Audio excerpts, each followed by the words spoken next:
The desert sun was ruthless, beating down on the convoy of armored vehicles crawling along the dusty road.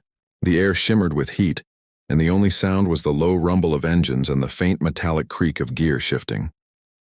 Among them was an ambulance truck, painted white, scarred with dirt and soot, carrying the red cross like a fading memory of peace. Inside the truck sat Corporal Emily Hart, a 27-year-old military ambulance driver, known across her unit for her calmness under fire. She wasn't a combat soldier. She didn't carry medals or boast about battlefield kills. Her mission was simple: save lives, not take them. But fate had a strange way of rewriting people's destinies. That morning, her convoy was heading to a forward operating base deep in enemy territory.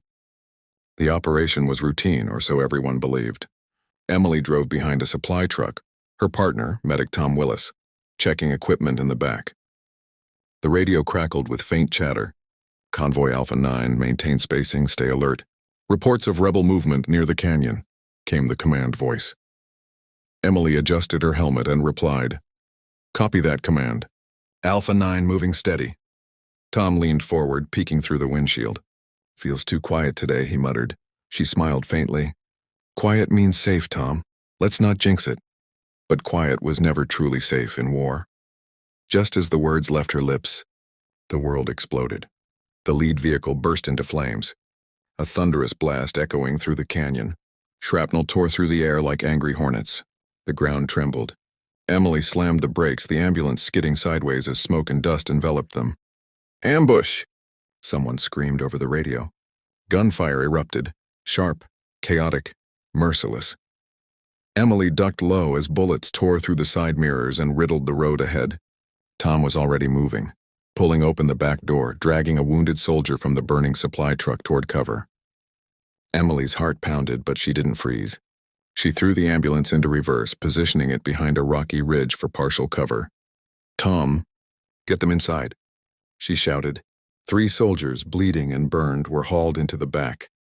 Tom worked fast, his hands soaked in blood. Emily peeked out the driver's window. Rebels, dozens of them, were advancing from the ridgeline with assault rifles and RPGs. The convoy was pinned. "Command, this is Alpha 9. She yelled into the radio. "We're under heavy fire at Sector Delta Canyon. We need air support now." Static, then silence. The signal was jammed. Her pulse quickened. The lead truck was gone. The rear escort vehicle lay overturned, smoke billowing from its engine. The only ones still fighting were a handful of soldiers crouched behind debris, and they were outnumbered. Emily grabbed her rifle, an M4 she rarely used except for mandatory drills, and took a deep breath. Tom saw her move toward the door.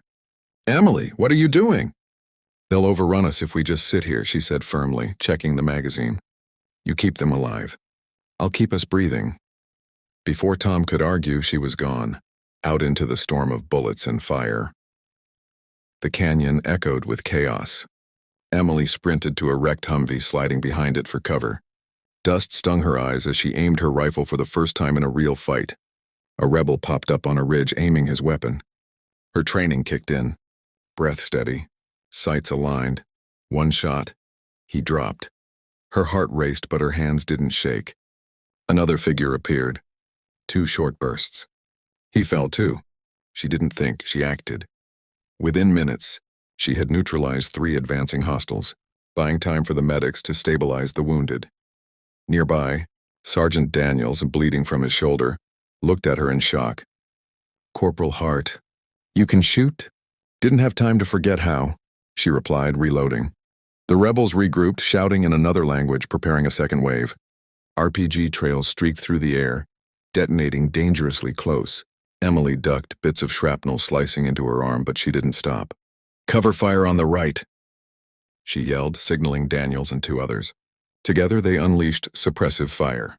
The roar of rifles echoed through the canyon, but the rebels were relentless, wave after wave pushing forward.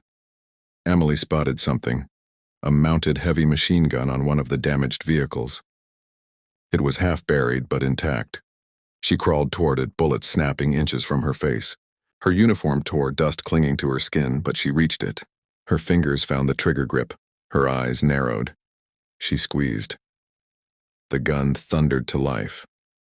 The canyon lit up as Emily unleashed controlled bursts, sweeping across the ridgeline. Rebels scattered, diving for cover. Dust and smoke filled the air. One by one, their assault faltered. "Keep firing!" Daniel shouted, rallying his men. Emily didn't stop until the last magazine ran dry. When the smoke finally cleared, the ground was littered with silence and echoes of war. 2 hours later, reinforcements arrived. The air support finally broke through the jamming field, circling overhead as medics and soldiers secured the scene. Emily sat on a rock, her face streaked with grime and sweat. Her arm was bleeding, but she ignored it. Tom walked over, shaking his head with disbelief. "You were supposed to be our driver," he said softly. She smiled faintly. "I still am. Just took a detour." The commanding officer, Colonel Reed, approached, tall, battle-hardened, and visibly impressed. "Corporal Hart," he said, "reports say you neutralized at least 11 hostiles and held the position long enough for us to reach you. You saved more lives than anyone out here today." Emily stood at attention, saluting despite the tremor in her arm. "Just doing my job, sir," Reed nodded. "You did more than your job. You reminded every one of us what courage looks like." Weeks later, back at base, the story of the driver who fought back spread across units. Soldiers saluted her in the halls. News outlets wrote her name. But Emily stayed humble. She spent her evenings in the infirmary, checking on the wounded she'd helped rescue. One night, a young private approached her and said, "Ma'am, you really think someone like me could do what you did?" Emily looked at him and smiled. "Courage isn't about what you're trained for. It's about what you do when no one else can." Months later, during a medal ceremony, Colonel Reed presented her with the Silver Star. Cameras flashed, soldiers applauded, but her eyes wandered to the faces of the people she'd saved. That was her real reward. She wasn't born a warrior. She never asked for fame. But when the moment came, she stood tall, not as a driver, not as a medic, but as a protector.